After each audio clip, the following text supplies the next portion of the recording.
Welcome to the Student Athlete Performance Podcast. I'm your host, Nick Lemke. Today, we're diving into a really cool journey. We have Maddy Weaver on, and Maddy is a former swimmer turned basketball player, and ultimately led to her getting a opportunity to play at Chaminade in Hawaii. And she's also a former client of mine, so we're definitely going to be talking some nutrition on here. But I really want to get into her journey from swimming to basketball and just really how much hard work she puts in, because we have a lot of guests on the podcast who talk about you need to put in the work, you need to work when nobody else is. And Maddy's one of those people that does that. And so let's welcome Maddy to the podcast. Thank you so much for having me. I'm really excited to be here. Of course. Plus the energy. You bring such good energy too. Thank you. Of course. So let's first just talk about your transition from swimming to basketball. Like, when did that happen and why? Yeah, for sure. So a little background context. I had been a swimmer like my whole life. Like I joined the YMCA swim team at Milcorm and like Puyallup when I was 5. Like I got through like the swim lessons like really quick, and it was like all I wanted to do. I just wanted to be in the water all the time. And I did that for 7 years actually. And when I think it was at about 11, like end of my 5th grade year, going into like that summertime, heading into 6th grade, I made the jump from like YMCA swimming to like club swimming. So like kind of like when you hear like the big swimmers talk about, like this is my club, like that's like what I transitioned into. That same year, I shot up 6 inches. I grew really fast, and I made that jump from like 3 times a week for like an hour to like 2 hours of swimming to 4 or 5 times a week with dry land and conditioning, and then getting in the water and meets. So it was a big transition, like physically on your body, and then on top of growing that much, it was a lot. I was swimming and I started having a lot of shoulder pain, and it kind of just like wasn't going away. So like I went in and I looked at it like, basically your body grew, but your shoulder's not keeping up with your body. So it grew with you, but it's not there. So your muscles, your tendons, they're not strong enough for your stature right now. So I went through PT, got back in, and when you go from like being injured and having to go through PT, it's a very slow transition getting back into doing what you love. And it's a little annoying for my athletes out there who have gone through that. I feel you. It's annoying. It's an agonizingly long process. And so it's like, hey, you can go 2 times a week for 15 minutes. And now you can go 3 times a week for like 20. Okay, you're allowed 1 actual practice a week. And then it's like 3 or 4 months later, okay, you're actually clear. Started doing that again, and while I was doing PT, I actually grew more. I grew another 2 or 3 inches, and got back in. I started having really bad knee pain, and kind of persisted. Went in again, same situation. Your knee is not strong enough for your stature and how fast you grew. Shoot. Okay. Went through the whole PT process again. Went through the slow process of getting back in the water, and I kind of wasn't feeling it anymore. Like remember the first time I got back in, it was like, let me stand. Like I can go for the 30 minutes. I can go for the 40 minutes. No, we're not pushing it. I was kind of in there. I was like, it doesn't feel right. And I honestly think I got burnt on the PT process, and that was 7 years of my life. And it was like, go, like all the time. Well, I still love swimming. It was like, holy smokes. And it was like, I like to describe PT and that process as hurry up and wait. It's like, hurry up and get into PT, and you're doing it all the time. And it's like, and now you gotta wait. Hurry up and get in the now you gotta wait. So it was a lot of that. I feel like I got burnt on that. So at this point, I'm in January, February of my 6th grade year at this point. So not quite a year later, but we're nearing there. And my friend who lived in Bonnie Lake, the feeder programs for high schools, and it's basically just a bunch of basketball teams, and you're meant to like feed into the high school program. And you're like, hey, we're having practice, why don't you come practice with us? Because at this point, I'd only done rec basketball for like 2 or 3 months of the year for like the YMCA, and I was really just stand by the hoop and just turn around and put it in. And so I was like, yeah, sure, why not? And so at this point I had been cleared, and I'd gone to a few practices, and like you could tell like when I got out of the pool, I was kind of like it just wasn't like, I wasn't feeling it. And I went to practice and I got my butt kicked. But I had a lot of fun with it. And you can keep coming back if you really want to. And I was like, okay. And so like I went to a few more practices, and it started being like, okay, I was going to swim practice a couple times a week, and then I was just like jumping in on these basketball practices for fun. And my dad and I had a sit-down conversation, and he was like, it's okay to switch. And both of my parents have very much been the type of people where, like, they'll be supportive, like, all the way through. Like, if I told them tomorrow that, like, I wanted to quit what I was doing here and, like, join the circus, they might have questions, but they'd be like, great, let's find you the best clown shoes. Like, they're, like, just those type of parents. So, like, I think I want to try basketball. Like, that's okay. Like, you know, like, if that changes, like, let us know. You know, just, we want you to be happy. And so I started going to practices. I was 100% getting my butt kicked. And it was a really humbling experience because I was so far behind to these girls who have been playing, you know, multiple months out of the year to, like, you know, 6 to 9 months out of the year and, like, their whole life. To me, who'd only been playing a couple months out of the year, I was so far behind. And I started getting better, and, like, I was doing stuff with my dad, and I was doing stuff with my coaches, and you could see, like, there was improvement there. In the 8th grade year, like, a year and a half, 2 years of playing, like, coach shut everything down. Like, shoot, okay. And at that point, your feeder team stops when you're in 8th grade. Because most high schools, with the exception of the Puyallup School District, which is where I go to school, their high school starts in 9th grade. So your feeder team stops in 8th. So I was going to be done with feeder by the end of that year anyways, and COVID just cut it short. That following October of my freshman year, basketball wasn't happening yet. Basketball was getting pushed. It was a high contact sport, so it was being pushed all the way into the springtime, which is way after it's supposed to be starting. My club coach, Nars Martinez with FBC Northwest Alliance, he heard through the grapevine about, it's like a big, like, raw post. It was just like, I just wanted to play. Like, I just wanted to play. Like, I had fun playing. I just wanted to play, but I didn't have anything because nothing was going on. I mean, no gyms were open, no runs were going on. It was just like, nothing was going on. At that point, I was really raw still. Like, I played catch up to some of the girls, but not fully. And I don't think at that point I had fully understood what it meant to really put to the grindstone and just go. And he was like, hey, so this is what it is. And it's we pull girls from multiple different states. So, like, you're practicing 3 or 4 times a week with each other. It's, hey, we're going to practice on the weekends, and then the work's up to you. And I was like, okay. So, like, got me all registered and everything, and I remember I went to my first practice, and I remember walking in, and I felt like, I felt like a sore thumb, but, like, not seen. Everyone just kind of had, like, this swagger and, like, this confidence to them, like, I had not yet seen. I was like, oh my gosh. Something is not right here. What is going on? And I got humbled at practice. Like, I remember I came out of that practice, and I got in the car, and I was like, what do you think? And I started crying. I was like, I'm so behind. It was hard, because I had just gone from this big, tall, strong bully who really just muscle her way through these poor little, like, 5'4" girl, easy squeezy, and just get it up there to, oh no, there's girls who are my dad's height who are playing point. What is going on? Like, this is crazy.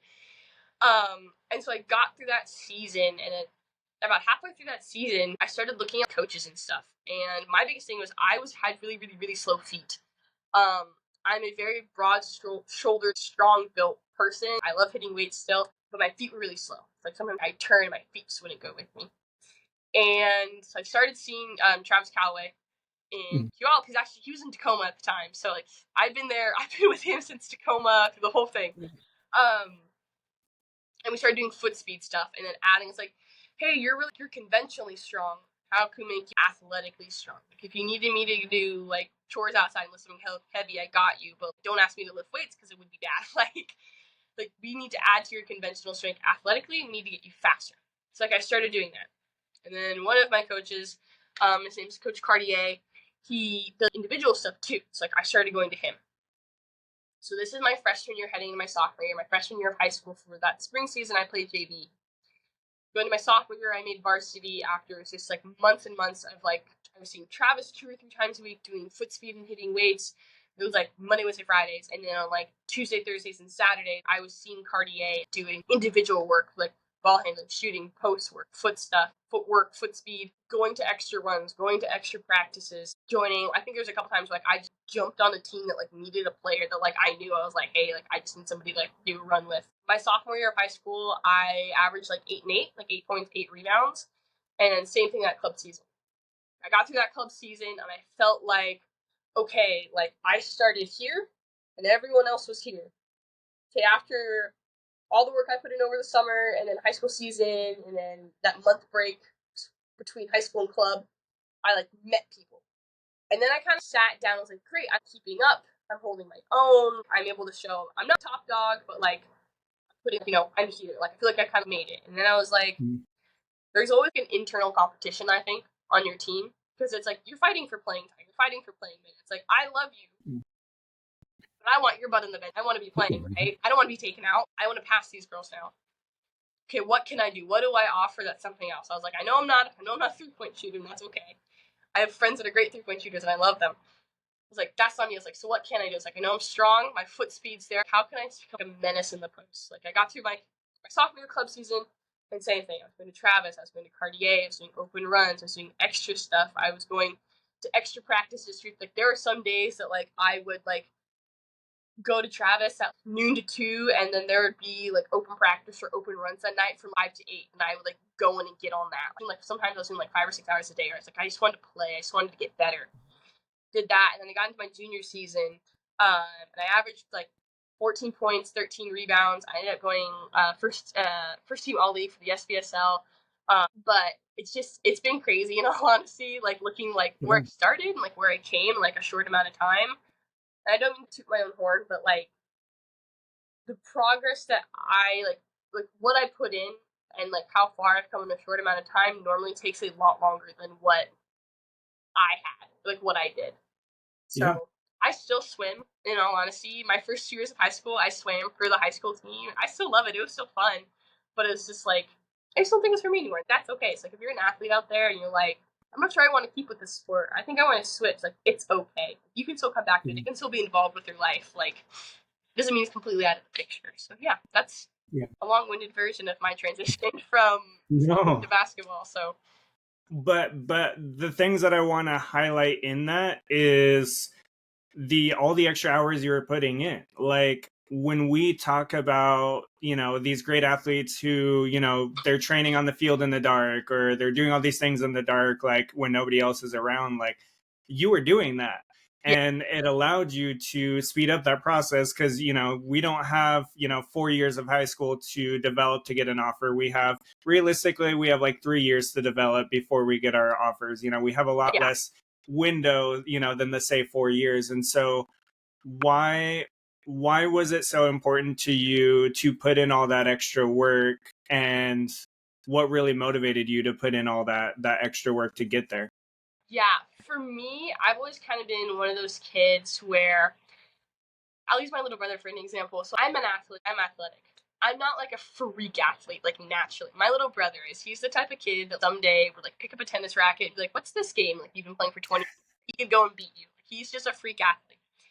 I'm not. So I've always been the type of kid that like I've had to work extra hard to like meet people like really naturally super athletic people like where they're at. Like I remember when I was a little kid, we lived in a neighborhood and we would play football in, like people's front yards, like 2 in touch. Like sometimes if we were feeling like I don't know what we would start playing tackle. Like, and I remember I came home crying one day and I was like getting beat by everybody. What's going on? And so I was like, let's work on catching in the yard.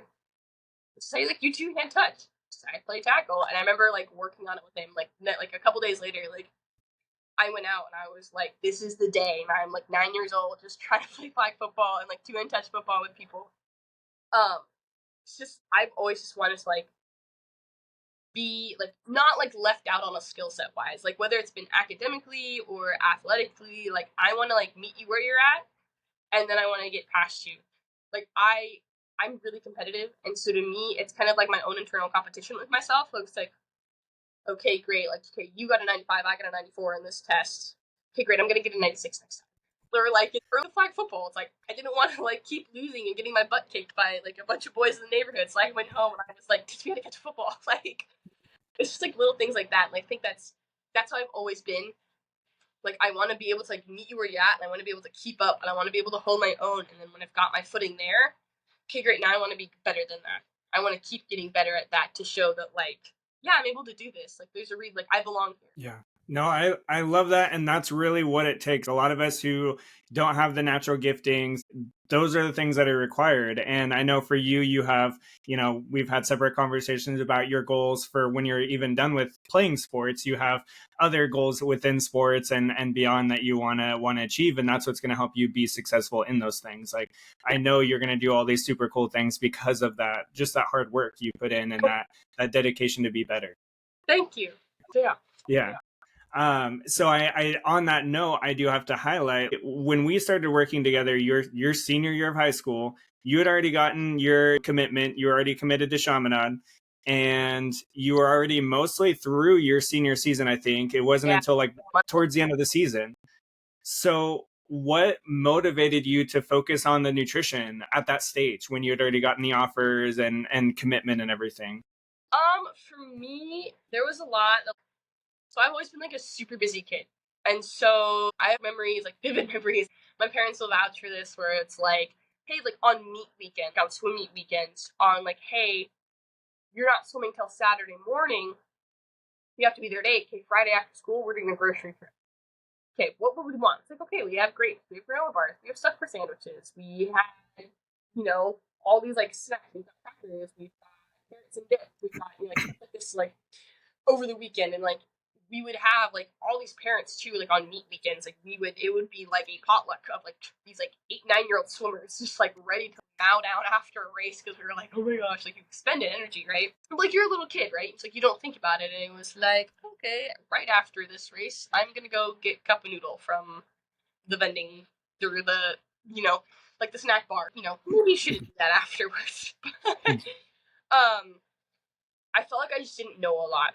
It was like, eat a banana. If if you got a calf cramp today, just eat a banana tonight and you'll be fine tomorrow. Or, I don't know if like the mustard trick for cramp is true or not, or the pickle juice. It was just like things like that. Like, I've heard through the grapevine this, and honestly, and Coach Nick can say this, I have fallen victim to asking questions like, "Hey, I saw this on TikTok. What is this? Is this true or not?" Like, But at least you asked. You're not just doing it. You at least asked before you started doing it. So that's never see on the internet. Go ask Coach Nick first before you do anything crazy. Like, there's just like a lot like I didn't know, and like I know like I would go kind of like touching like going to practice this thing. Like I did a lot in the mornings before. Like I'm like, oh my gosh, like I can't get in after school because I've got this going on. So like I would text like Mike, like Coach Elliott from PHS or Coach Cartier and be like, hey, can I come in before school in the morning? Like, can I come to the gym at 5:30 and bless their hearts? And yep, I got you. And they'd open up the gym for me and Cartier put me through workouts, and Coach Elliott would set up the shooting machine for me and like put me through workouts there too. And like I remember like in the morning, like I would want to sleep as long as I can, right? You're already getting up earlier, and then you got a full day of school, maybe a practice afterwards or a training, and like so I wouldn't grab breakfast in the morning, and so I'm also gonna be sitting in like my second period and I'm munching on my lunch that I packed the night before, and then I get to lunch and like, well, I don't have all of my lunch now. Well, shoot, so I'm eating half of that, and then I have practice afterwards. But at this point, I don't have anything else, so I'm hungry then too, and I'm feeling drained. And I remember during my senior season, I was trying to pack stuff. And I was like, oh, pack some of this, pack some of that. I'm like, they get the same thing. Oh, I'm up early in the morning, and I end up eating some of my lunch for breakfast, and then I don't have enough lunch. Then I practice, and I'm like, I'm so hungry, what's going on? And at the same time, I saw like the opportunity pop up, and I was like, this is an opportunity. Like, why not? Because right now, I am so tired. There's got to be better ways that I can be doing this, because right now I'm probably believing too much I'm seeing on the internet, and I don't know. So, like, that was my goal. I wanted to feel good going into practices, not feel like I've been on a hunger strike after I get out. For me, or like be able to like function during first period and trying to take notes versus not in it because I haven't had anything yet, and like, come on, like, let's go. So that was my thing. Well, and it's very common for basketball players to be like that. Really, a lot of high school athletes. But when we think basketball, you guys burn so many calories going back and forth that you need that, you need to understand like how to really maximize that. Yeah, definitely. And that was my other thing too, is we would for varsity, so we get off at 3, and I was always an out of district student, so it takes me 20 to 30 minutes to get to school in comparison to the kids that it's a hop, skip, and a jump away from them. Like they live across from campus or whatever. So I'd get off at 2:45, and then it takes me, by the time I get off campus, the time I get home, it's 3:30 at that point, and I've got to leave at 4:30 because I want to be there for the JV game. So I grab a quick snack. Then I sit through the JV games. If you're going into games, I still performed well, off skill set and stuff like that. You can tell at halftime, oh my gosh, what, let's go, come on, I fueled myself the right way. My eating schedule was so out of whack because half a lunch at lunch, and then I get home and I'm hungry then, but then I don't want to eat too much before a game. I don't want to feel gross. So you're not fueled the right way. So it's I want to feel good in practices, in games, in trainings, in class. That's important. Athletes, please be fueled for class. So what do you feel were some of the biggest changes that helped you on the nutrition side that really impacted your performance the most? For me, it was honestly when we talked about pre-game snacks. I was always under the impression that in order to be fueled, you had to have a whole freaking plate of food, which I know now you do not need. Especially for me, I know, I've got friends or family that they could eat probably 15 sandwiches and a whole turkey and then go run a mile and they'd be fine. And if I thought about that, I might gag a little bit. I don't like feeling really, really full going into workouts because it makes me feel gross. And I feel weighted down, and I don't like throwing up anyways. I was I want to prevent that. I've never, so we're going to prevent that. So I was just I just wouldn't. And so I was but then you feel gross because you're not fueled the right way. Oh my gosh, I'm running 3 sets of lines and yeah, I feel empty. So that was my biggest thing going into it, and I think that was honestly the biggest takeaway, is how to time out my meals so I'm not feeling gross and weighed down or bloated going into practices, but I'm also still putting in the right amount of energy that my body needs in order to get through practice and not feel hollow at the end of it. If you know what I mean. It's yeah. Hey, pack lunch in the morning. So in the morning I started doing oats. I have overnight oats, and I'd make sure that I had a yogurt or something in there in my lunch. And I started keeping snacks in my car. So I was okay, great. I drop my sister off at school even if I don't have training. But if I do have training, great, I'm going to have an applesauce before my training, just easy squeeze the only way to go. And then when I'm done, I can have my oats, or I can have my yogurt with my seeds. And then I felt okay getting through periods 1 through 3. Great, now I can have lunch. And then I'm okay, if I practice right after school, okay, great, I'm going to have a Cliff Bar really quick that I popped in my backpack this morning. So then again, I'm getting the calories that I need to have energy, but not feeling oh my gosh, going into practice, that weighted down, groggy feeling if you've eaten too much, for people that have ever tried to eat a meal and then go run. That was my biggest thing. And I think the biggest, the thing that I took away is there was a drastic difference, and I think even my parents noticed it, on my energy throughout the day. Even I was talking to my friend about it too. I feel so much better in periods 1 through 3, and ironically this my senior year, I had all AP classes the first 3 periods of the day. I needed some fuel to get through those classes, right? I felt good going through the day. It's probably as many athletes, I've fallen victim to I'll just have some coffee. It's got caffeine in it. And so that was before. I was oh, I'll just have coffee. I'll just grab a Celsius from the vending machine on my way to second periods. I could take my chemistry notes. But I started not needing that as much. Or even at all. It's oh my gosh, I had an applesauce that got me through. Hey, I had oats and I, had a handful of strawberries.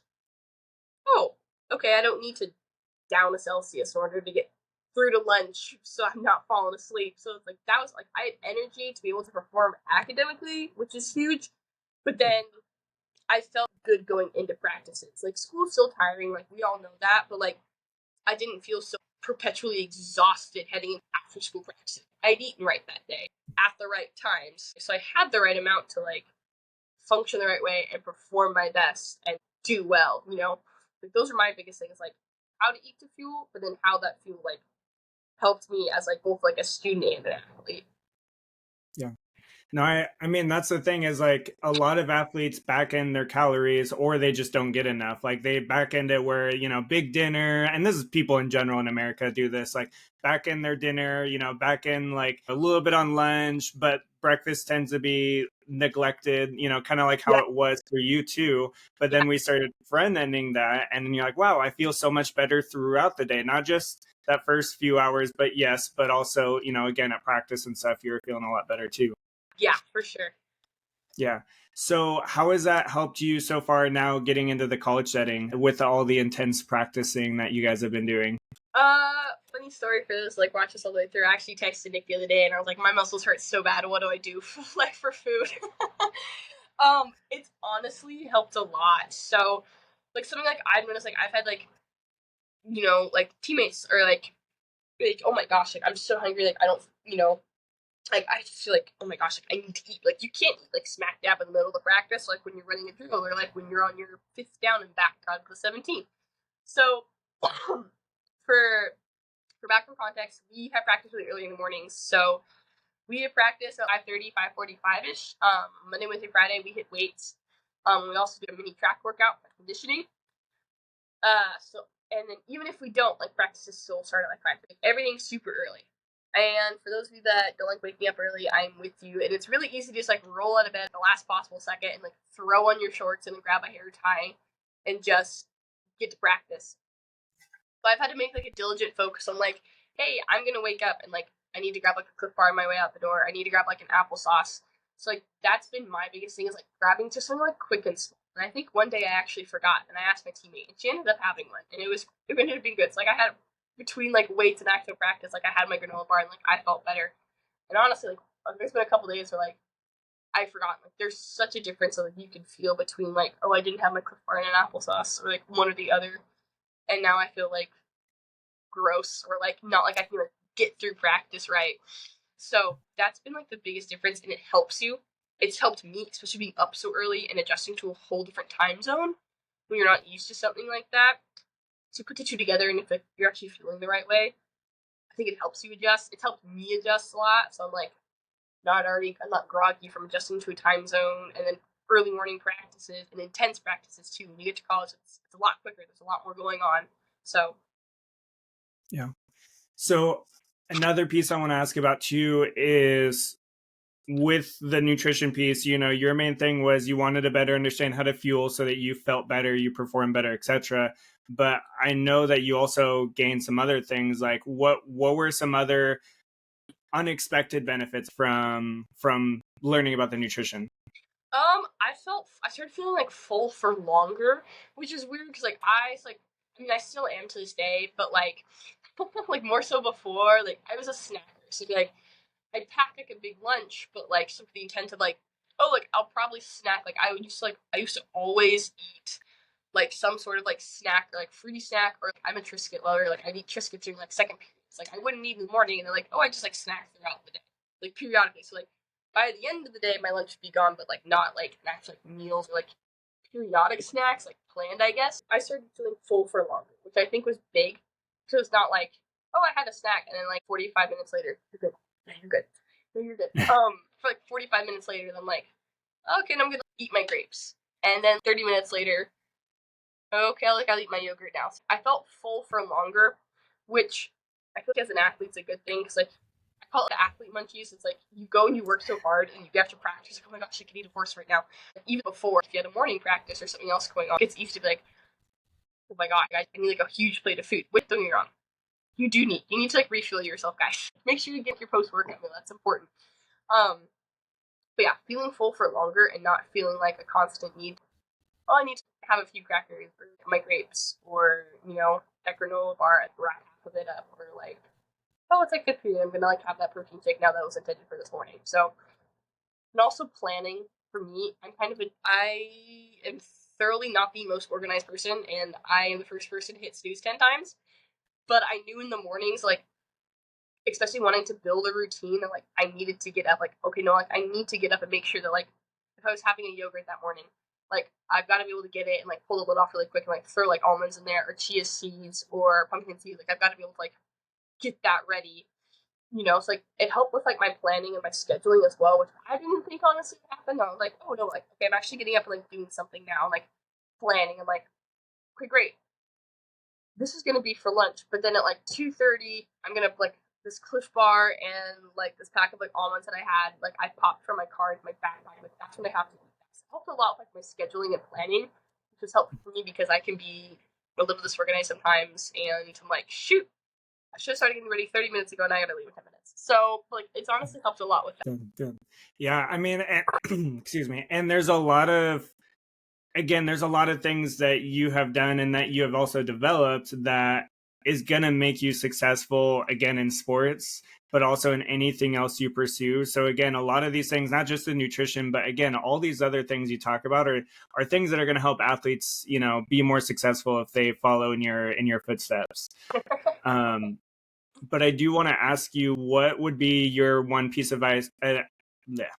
What would be one piece of advice to athletes who want to take their performance to the next level and really want to play at the college level? So I guess from like a physical like training standpoint, I think there's a lot of sacrifice that goes into like wanting to play at the collegiate level. It's like maybe like I think people worry going to my high school. I was like, well, I don't want to miss out the high school life because I'm training 6 days a week, and like you can still have a really memorable high school experience without needing to completely like fall to one side of it. Like, oh my god, I never do anything because I'm consistently just training or working at the gym, right? Or oh my gosh, I want the high school experience, but I still want to play college, but I'm never doing the training side of things because I want to go to the tailgate or the football game or, you know, the dance X, Y thing. Like there's room for both.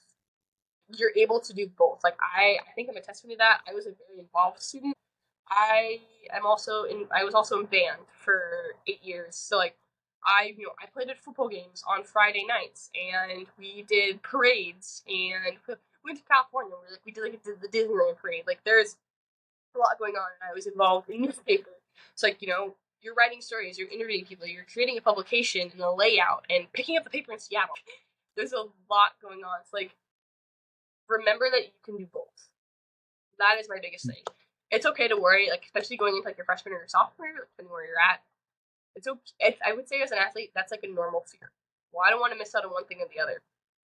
But also like lay your boundaries with your friends as far as like, oh my gosh, like, well, you never come, can you just come? Like you already like pre-planned like a schedule or a meeting or a practice or a game. Like, oh, I said I'd go help with like the 5th grade team. Like it's okay to be like, no, I already got something else going on. Or like if you'd planned something like with your friends and your coach was like, hey, last second, you're like, it's okay to like lay boundaries with both of them, like, because you can do both at the same time. From a nutrition standpoint, one, I'll say it again, don't believe everything you see on the internet. And if you are, ask somebody or Google it. Or if you have a family friend that's a nutritionist or you know Coach Nick, text them because smoothies have nutrition, guys. Blending the fruit does not take away all the nutrition. That's my example. I remember asking that question. Also, I think this is big, especially as a female athlete. Don't be afraid to fuel your body the proper way. I think there's a big stigma behind this, like, oh my god, well, I'm trying to cut, or I'm trying to stay like, or in this physique, or you know, like something like that. And it's like, oh, it's fine. And like, really, like, you're doing your body like more harm than you are good. Like, if you're missing out on meals or you're skipping out, those extra snacks throughout the day, they're like are gonna help you fuel for practice. And there's such a difference when you feel it. Like, it's okay to like fuel yourself properly. Like, I have no shame in like munching on granola bars throughout the day. And if my friends are like, "Are you munching?" I'm like, "Yeah, I am," because I'm hungry right now and I'm an athlete and I've got practice at 2. So, like, there's no shame. Don't be afraid to fuel your body the right way. And if you don't know what you're doing, reach out and ask somebody. There's no shame in that either, because the amount of ridiculous questions that I have asked Coach Nick about things I've seen on the internet, or like because I don't know what I'm doing, there's no shame at all. It is better to ask than to not drink a smoothie because someone said on the internet that it takes away the nutritional value of fruit, which it does not do. So, No, that is good. I do remember you asking that, but I do want to highlight like the comments you talk about for female athletes. That is really important because I think a lot of female athletes are afraid of that, afraid of gaining weight or afraid of whatever it might be. But like sorry, I was going to interrupt for a second if you don't mind. I think there's also stigma around like being like too muscular as a female athlete. Oh my gosh, like I can't remember. Someone said, it was a while ago, it was like a few years ago. Like we were doing exercise. Someone was like, I don't want like my neck to look like a guy's. I was like, what? Like, I mean, like, I've also been a person, like, I've never been worried about that personally, but, like, I've had friends who are, I'm like, there's no shame in having, like, muscle on you, or being broad-shouldered, or, like, something like that. Like, I'm a broad-shouldered individual, like, I know this. Like, there's no shame in that. Like, it's okay to be muscular, or broad-shouldered, or, use your strength to your advantage.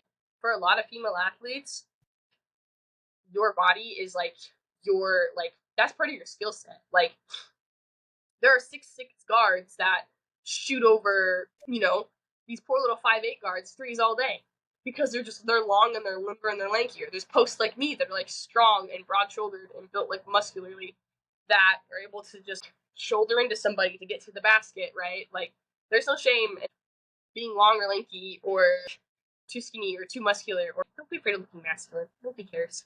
You're an athlete. Use it to your advantage. Like, that's my comment. Yeah, and do you feel like you ate more before or after joining the program? I ate more after, for sure. Yeah. But then when you talk about performance and also just overall, how were you more fit before or after?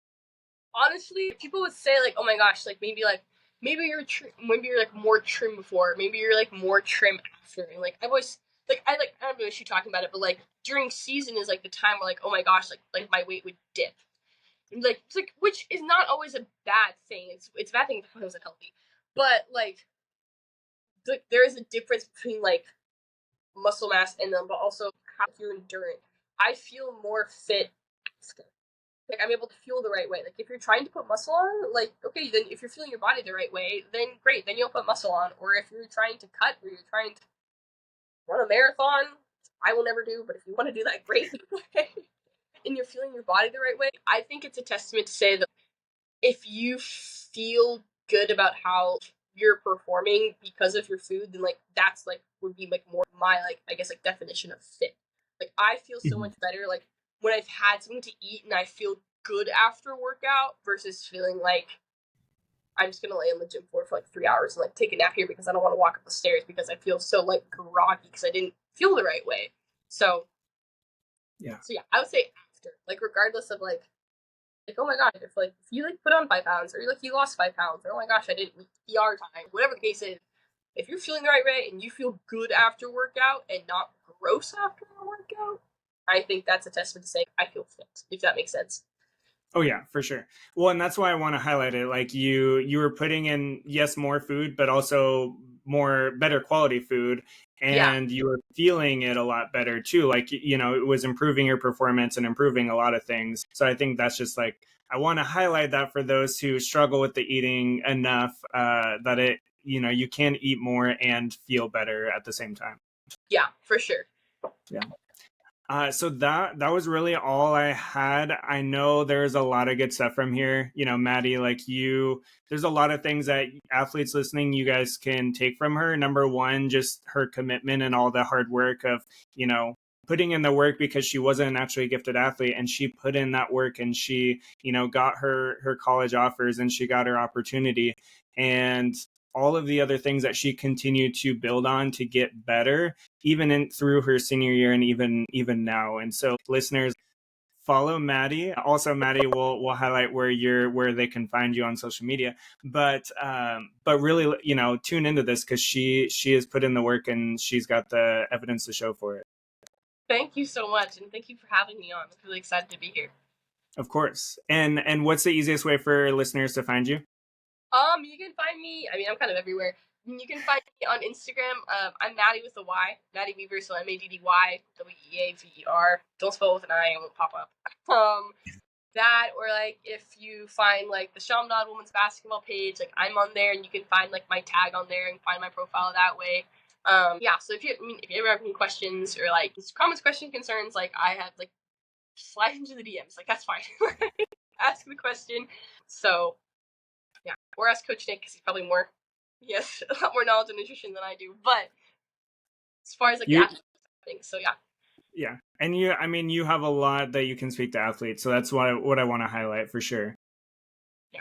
But yeah, again, Maddy, thanks so much for hopping on, and for the listeners, keep striving for greatness.